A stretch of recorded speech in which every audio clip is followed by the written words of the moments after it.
Ito po ay nasa ika-anim na huling wika na ang sinabi po niya, natapos na. Ang ikling salita lang po mga kapatid. Subalit napaka-laki ng nilalaman po niya. Isang siguro pinaka supreme question na pwedeng itayo natin, ano ang natapos na?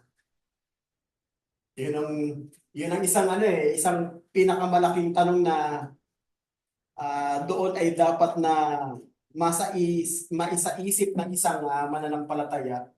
Ano ang natapos na? Nung sinabi po yan ng ating Panginoon bilang ika-anim na huling wika bago po malagot ang kanyang hininga. Yun ang ating titingnan sa mga banal na kasulatan sa mga umagang ito. At isa pa hong isang napakaganda pang salita. Kasi nung isinulat po ang Biblia, mga kapatid, hindi naman po ito sa lingwaheng Ingles o Tagalog na naunawaan po natin. Yan po ay isinulat sa wikang Griego na ang ibig sabihin po ay tetelestai. Yung po yung Greek word niya, tetelestai. Nung ancient time po, saan po ginagamit yung salitang tetelestai?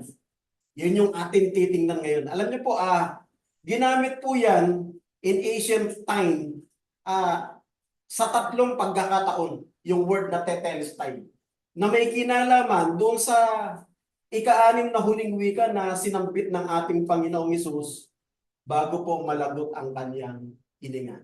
Kung bakit ko po na-topic ang paksayang ito, sapagkat may kinalaman po yung nakaraang pong Biyernes, meron hong pandaigdigang tinitingnan ang lahat ng mga Pilipino, no, sa iba't ibang dako ng bansa. Yung po yung pista ng itim na Nazareno. No, di ba? Buong yan tinitingnan yan tradisyon na ho kasi yan.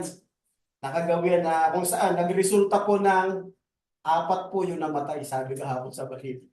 Yung grabe naman yun, 4 namatay, magpupunta ka lang doon, akala mo faith.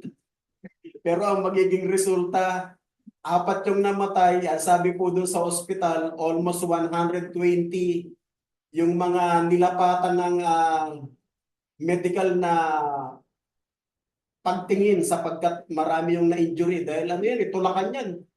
Balyahan, ang tawag nga po dyan, dagat ng tao. At hindi naman ho kaila sa napanood po natin sa telebisyon. Talagang parang dagat talaga ng tao. Yung yung tulay dyan, yung dinadaanan natin pag lumagpas ka ng tulay ng Quiapo, puno yan, wala kang makitang pagitan. Ganun ho karami yung mga deboto na may kinalaman po sa paksang ito na dapat nating maunawaan tungkol po sa natapos na. So ang unang talatang aking babasahin, ano po yung napakadakilang layunin ng pagkakatawang tao? Kasi po meron pong mga ibang samahan ng pananampalataya, hindi nila matanggap na yung Diyos pwedeng magkatawang tao. Sa kanila, napaka-imposible na ang Diyos magkakatawang tao. No? Mabuti pa nga niya yung mga paniniwala ng mga Pilipino, di ba? Meron tayong mga paniniwala, yung mga aswang. Yung aswang pwedeng magkatawang baboy. Naniniwala sila, yun ang aswang pwedeng magkatawang baboy. Pero hindi sila naniniwala at imposible daw na yung Diyos magkakatawang tao. Bakit po yan kailangan at napaka-essential na makita natin sa pag-aaral na ito? Ito pong dahilan. In Hebrews chapter 10, ang verse 5 hanggang doon sa verse 10. Ito pong dahilan. Ito po hinango ko sa New American Standard Version. Therefore, when he comes into the world, he says, "You have not desired sacrifice and offering, but you have prepared a body for me." Ang sabi ho rito, hindi mo hinahangad ang mga haing. Yung mga haing sinusunog, yung mga haing tungkol sa pagkakasala, no? Pero inihanda mo sa akin ang isang katawan. So meron palang inihandang isang katawan na doon po lululan yung Mesiyas, yung tagapagligtas. No? Tuloy po natin, you have not taken pleasure in whole burnt offering and offering for sin. Hindi daw siya nalulugod ron. Bagamat taon-taon po yan ang ginagawa ng bayan po ng Israel. Yung para matubos yung kanilang taunang pagkakasala, once a year pumapasok po yung pinakamataas na saserdote sa Holy of the Holy Place. Pero everyday meron po silang tinatawag na regular sacrifice of thanksgiving na araw-araw po hinahandog nila. Doon naman po yon sa dakong banal. Ang sabi po, sa kabuuan, hindi daw siya nalulugod ron. Wala siyang pleasure doon. Tuloy ko po yung pagbasa. Then I said, behold, I have come. Tapos may close parenthesis, it is written of me in the scroll of the book. Siya daw ay pumarito upang ganapin ang lahat ng nasusulat sa balunggo ng aklat. So ibig sabihin, lahat po ng mga hula sa Old Testament nagaganapin po nung Mesiyas, nung anak. No? Lahat po yon yung inihandang isang katawan na kanyang lululanan, tutuparin niya po yung kalooban ng Diyos Ama. Po yung makakagawa noon.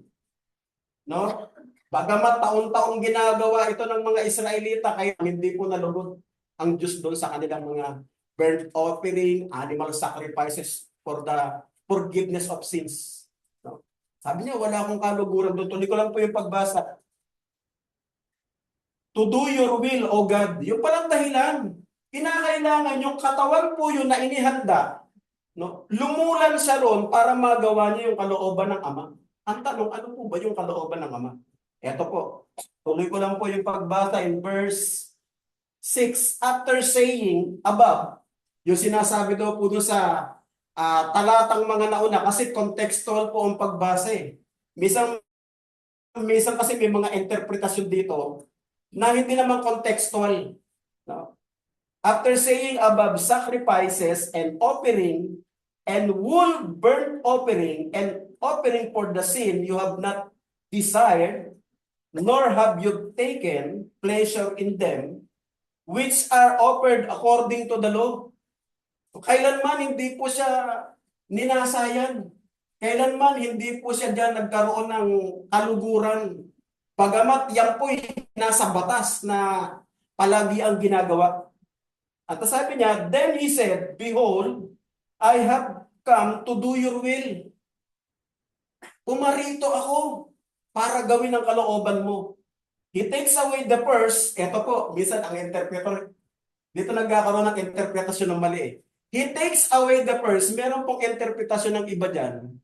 Nakita niyo na inalis daw po yung una. Ano po yung una? Yung Ten Commandments. Eh wala naman po Ten Commandments na nakasulat. Which is misleading. No? Para daw anya maitatag ang ikalawa. Yun na yung bagong tipan. Kaya wala na tayo anya sa lumang tipan. Eh napakaliwaliwanag ng konteksto. Ang tinutukoy pong una, yung palagi ang ginagawa ng mga regular priests at ng mga high priests every year na mga burnt offering for the forgiveness of sins. Yung po yung tinutukoy na inalis. Kasi taon-taon eh. Pag ibig sabihin taon-taon, hindi naman talaga nakakaalis ng kasalanan. Nagiging anino lang siya, shadow. Tama ho ba? Parang ikaw, di ba kapag gagabi, tapos may ilaw, nakikita mo yung anino mo. Tama ho ba? Yung shadow. Pero yung anino mo, hindi yun ang ikaw. Ang ikaw yung may katawan. Tama ho ba? Payag kayo? So, po yan, yung Old Testament, yung ginagawa nila every year, taon-taon o araw-araw na mga burnt offering, anino lang yun. Hindi yun ang katawan. Ang katawan, ito pong binabanggit na inihanda mo sa aking isang katawan na doon po lululan yung Mesiyas para gawin anya ang kalooban ng Ama. Inalis daw anya yung una. Ano po yung unang inalis? Yung animal sacrifices. Bakit po? Kailanman po yung dugo po ng hayop, hindi po makapag-aalis ng kasalanan. Bakit po? Number one po ang nagkasala, tao. Tama? So kung tao po yung nagkasala, hindi pwede na maging pambayad, dugo ng hayop. Payag kayo? Payag kayo? Tama po ba? Kasi ang ginagamit na pangbayad, panlinis, dugo ng hayop, ay yung nagkasala tao. Kung baga sa ano, hindi match eh. Tama po ba? Payag kayo? Kaya yan po'y anino lamang, mga kapatid. Kaya sabi niya, He takes away the first in order to establish the second. Ano po yung i-establish na second? Yung pong inihandang katawan na lululanan niya, na yun talaga ang gaganap ng kinaluluguran ng Ama, ng kalooban na Ama, na isang paghahandog lamang. Tuloy ko po yung pagbasa. By this will, He have been sanctified.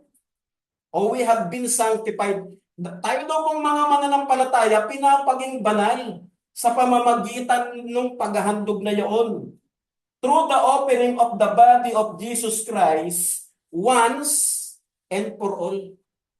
Kasi po yung anino, araw-araw, taon-taon o taunan, yung tunay na katawan, yung inihanda po ng Panginoong Jesucristo na lululanan, para siya po yung maging handog o sakripisyo, isang beses lang, once and for all, pangkalahatan, mga kapatid ko. Yung po yung binabanggit dito, mga kapatid ko. Tuloy ko po yung basahin po natin sa Tagalog. Kaya pagpasok niya sa sanglibutan, ay sinasabi, hain at handog, hindi mo ibig. Ngunit isang katawan ang sa akin ay inihanda mo. So napakahalaga ng katawan na to. Kaya hindi pwede. Kasi po kung espiritu, di ba ang Diyos ay espiritu? Ang kailangan po kasi katawang handog. So hindi po pwede kung espiritu. Unang-una, walang dugo. Meron ba kayo nakita ang espiritong may dugo? Napaka-necessary po ng dugo. Mamaya alamin natin. Bakit napaka-necessary ng dugo? Para po matupad yung kalooban ng Ama. With regard in this topic sa offering, no? Sa mga handog na susunugin, verse 6 po, at sa mga hain patungkol sa mga kasalanan, hindi ka nalugod kailanman po, mga kapatid. Hindi po nalugod ang Diyos sa mga handog na yan. Yun po yung sinasabi ng author ng Hebrews. Verse 7, nang magkagayoy sinabi ko, narito ako'y pumaparito sa balumbon ng aklat, ay nasusulat tungkol sa akin upang gawin, O Diyos, ang iyong kalooban. Sa itaas, so tinutukoy po yung context, sa itaas ay sinasabi, mga hain at mga handog ay hindi, at mga handog na susunugin at buo ng hain patungkol sa kasalanan, ay hindi mo ibig at hindi mo rin kinalulugdan ang mga bagay na inihahandog ayon sa kautusan. At saka sinabi niya, narito ako'y pumarito upang gawin ang iyong kalooban. Inalis niya ang una, so napakaliwanag ang unang inalis, lahat po ng animal sacrifices na ginagawa araw-araw sa mga regular po na mga priest, at yung animal sacrifices yearly para po mapatawad ang kasalanan ng bayang Israel. Yung po yung inalis, no? At saka sinabi niya, narito ako'y pumaparito upang gawin ang iyong kalooban. Inalis niya ang una upang maitatag ang ikalawa. Yung ikalawang tinutukoy, yun na po yung katawan niya mismo. Sa kaloobang yaon, tayo'y pinapaging banal.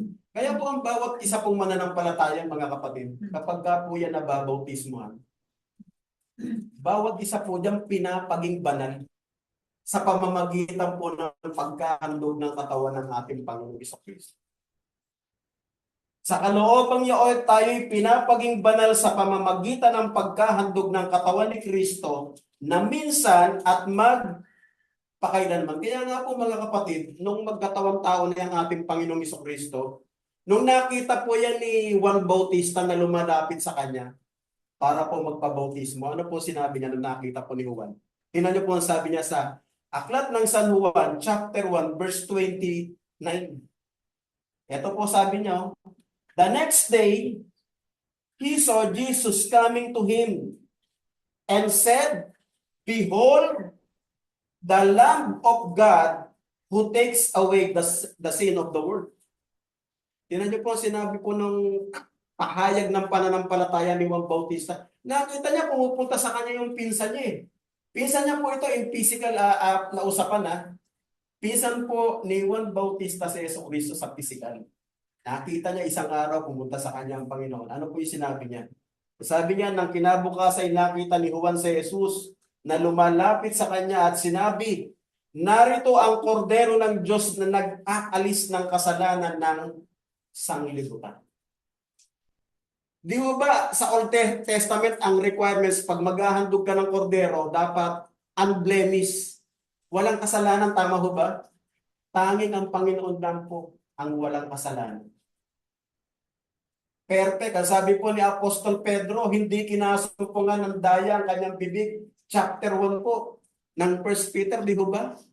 Perfect po siya. Kaya siya po yung eksaktong ehemplo po ng kailangan po na handog. Kaya ang tawag po sa kanya, kordero ng Diyos na nag-aalis ng kasalanan ng sanlibutan. At kagaya na sinabi ko, napaka-essential po ng dugo eh.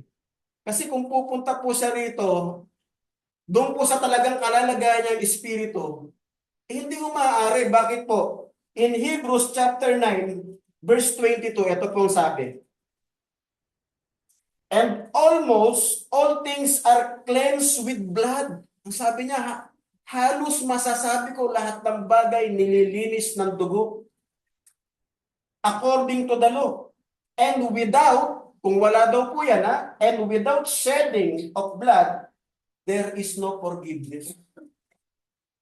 Wala pong ibang option eh, walang ibang paraan. Ang sabi ho, maliban na sa pagkabuhos ng dugo, walang kapatawaran ng kasalanan. Kaya hindi pwede yung sinasabi nila na imposible yung Diyos magkakatawang tao. Hindi po totoo yun. Yung Diyos talaga nagkatawang tao para ganapin yung kalooban na yan.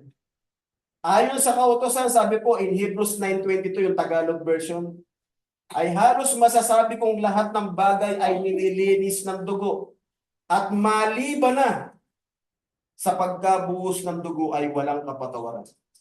Kaya naalala ko po, di ba, nung hinuhuli na po si Jesucristo sa Garden of Eden after po niyang manalangin, ano pong ginawa po ni Peter? Nagwala. Hinuhuli yung Mesiyas eh. Nanaga po ng tenga ng sundalo, ang pangalan po, Malco. Ano po sinabi ng Panginoong Jesucristo? Ang sa tabak na bubuhay, sa tabak din niya mamamatay. Eh kung hindi ho siya mamamatay po para sa kasalanan ng sangkatauhan, wala po tayong katubusan. Kasi ang sabi mo ng Biblia, napakaliwanag, maliban na sa pagkabuhos ng dugo, walang kapatawaran ng kasalanan. Kaya napakahalaga po, very essential po yung dugo na yun. At ang totoo yung dugo na yun, mga kapatid, mula pa lang una, inihanda na yun. Tingnan po ninyo, basahin po natin In 1 Peter chapter 1, verse 18 hanggang doon sa verse 20.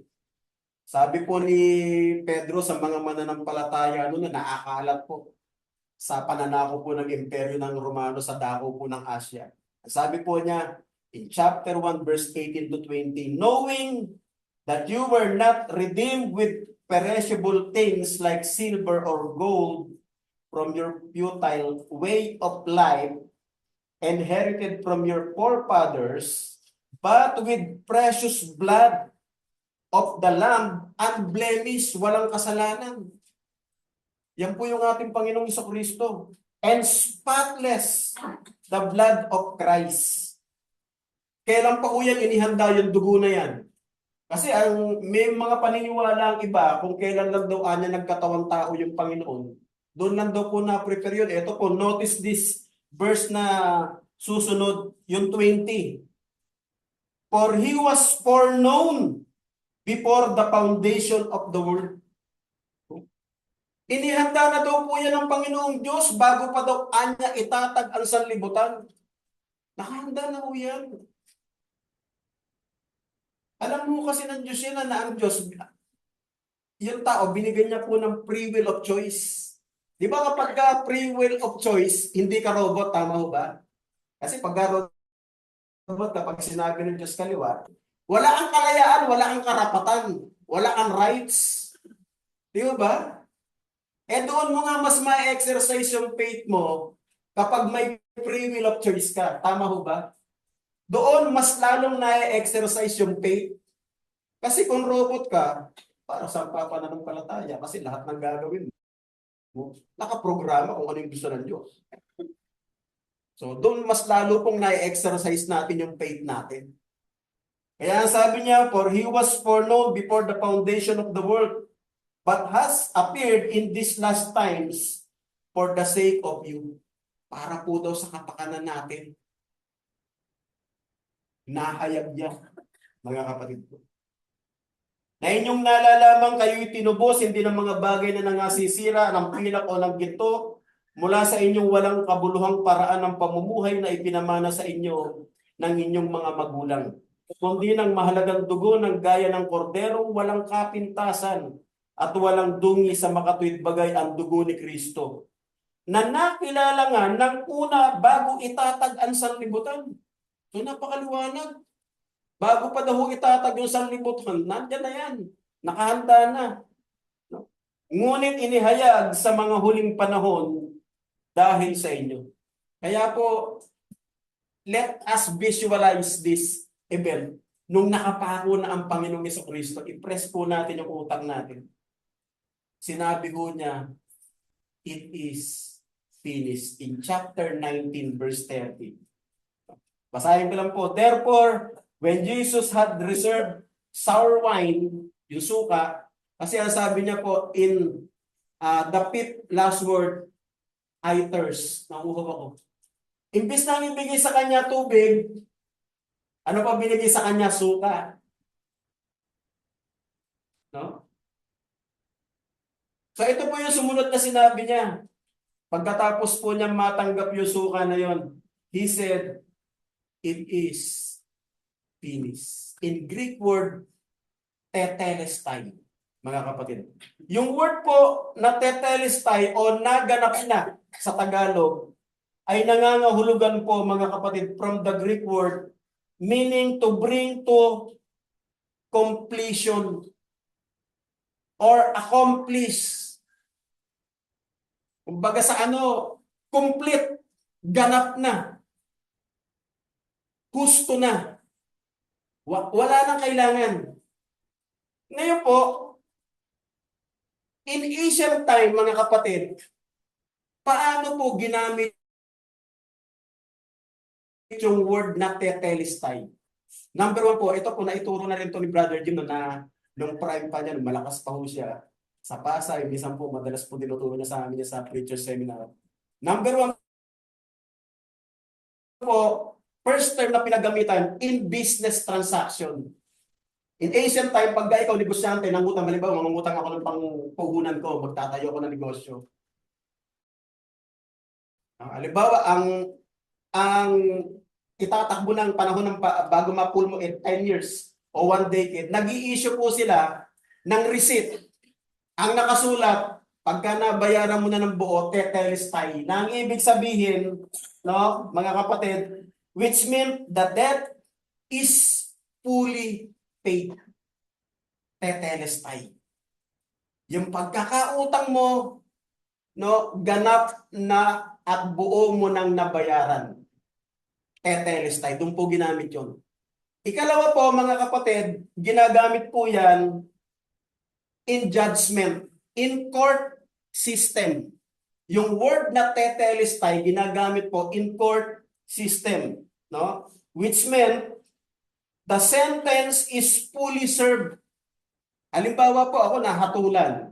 Nagkasala ako, ang hatol sa akin, 20 taon ng pagkakabilanggo.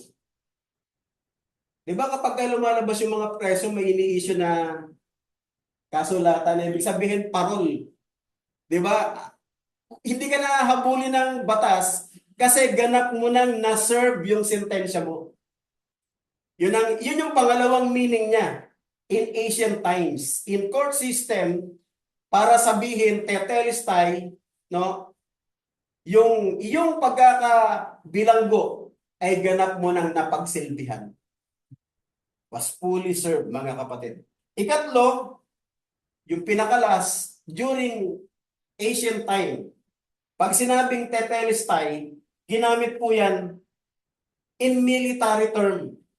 Sa panong paraan po ginamit yung tetelestai in military term, no? Tetelestai, the battle was fully won. Halimbawa po, nung makipagdigma po ang Israelita sa Filistia, tumagal ng 10 taon, tumagal ng 15 years or 20 years, ganap na po nilang napagtagumpayan o natalo. Meron na ho mga captives, kasi yung po yung nung araw, yung talking evidence na natalo mo na talaga sila ng gusto eh. Meron ka ng mga captives, may mga slaves ka na, natalo mo na sila. Yung country nila was iniwan mong ruin, iniwan mo ng hopeless, defenseless, talo na. So in military term, ang ibig sabihin po ng the battle has been fully won. Yung po yung, kaya yung tanong kanina, anong ibig sabihin pag sinabing tetelestai o naganap na? Tatlong bagay po. So when Jesus said it is finished, He meant three things. Your debt of sin has been fully paid. Kasi nagkasala tayo eh. Through the death and shedding of the blood of Jesus Christ. Ganap na po natin na pagbayaran ang ating pagkakautang sa pagkakasala. Pangalawa po, the sentence for the punishment and the judgment for us for what we deserve. Kasi nagkasala tayo eh. Sabi po ng Biblia 6:23, ang kabayaran ng kasalanan ay kamatayan. Deserve natin yun eh. Tama ho ba? And the time of being in bondage of sin has been fully served. Ganap na pong napagsilbihan. Inako po yun ng Panginoon eh. Kaya nga nung nananalangin po siya sa Garden of Gethsemane, ang pakiramdam niya yung lumalabas kanyang pawis para ng dugo. At ang panalangin niya, dahil po nasa katawang tao siya eh. Kasi minsan ang sabi na kasi, hindi pwede yung Diyos eh, iba sa tao eh. Sabi niya, kung maaari sana, lumagpas sa akin ang sarong ito. Nandoon yung fear eh, kasi in human form siya eh. Alam niyo yung daranasin niyang hirap sa kamatayan eh. Alam niyo ba, meron po ako napanood ng dokumentaryo, yung pag iniisip natin, alam niyo ba yung ginamit na pako? 7 inches pala yun. At yung pong pakong yun, hindi pala dito nilalagay. Dito, sa wrist. Kasi alam po ng mga Romano, sila po yung naglagay ng tinatawag na capital punishment. Alam po ng mga Roman soldier na kapag nilagay dito, yung paghinga nila, parang hirap. Kasi yung buong weight mo, pag dito kasi nilagay, pilas kagad yan. Yung buong weight mo, kapag nakahang ka na ron, ang hirap huminga. Dito po nakalagay sa pagitan na yun ng mga 7 inches, imagine nyo, ganun katindi. At saka yung pako na yun, mga kapatid, parang may pahok yun eh. Yung pagka nakalagay na rito, hindi mo na mabasa-basa mabubunot. Parang may sima. Grabe kapag i-imagine mo, tapos kapag magbe-bread breaking tayo, minsan parang, dapat yun ang naisip natin eh. Yung passion talaga ng Panginoon eh. No? Dapat talaga pag bread breaking, solemne eh. Yung gaano yung hirap na dinahanan niya bago niya nasabing it is finished. Tetelestai. No? The battle against the devil and sin has been fully won. Ganap na pong natalo. Akala ni Satanas nagtagumpay siya eh. Kasi napatay niya eh. Hindi niya alam. Yung kamatayan na yun, yun mismo yung pagtatagumpay. Yun mismo ang triumph. Baliktad po yung view ng tao sa view po ng celestial. Magkaiba. Ganap na pong napagtagumpayan. Kaya dapat po tayong mga mananampalataya, we must rest in the finished work of the cross.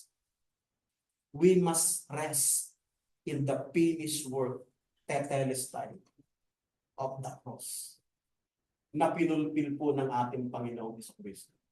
Kaya po mga kapatid, ini-enjoy po natin, no, yung kalayaan na yun. Yung pribilehiyo na yun na tayo po ang bawat isa sa atin, wala na po sa bondage po ng pagkakautang. Wala na po sa bondage na hatulan ka ng anumang oras dahil nagkasala ka. At wala ka na doon sa panganib at sa takot na matatalo ka ng kaaway ng kasalanan at ng mga demonyo dahil napagtagumpayan na pong ganap, tetelestai ng ating Panginoon. Kaya isipin po natin yung salitang naganap na. We must rest on the finished work of Christ on the cross. Muli, isang magandang umaga po sa atin. Maraming salamat. Amen. Thank you.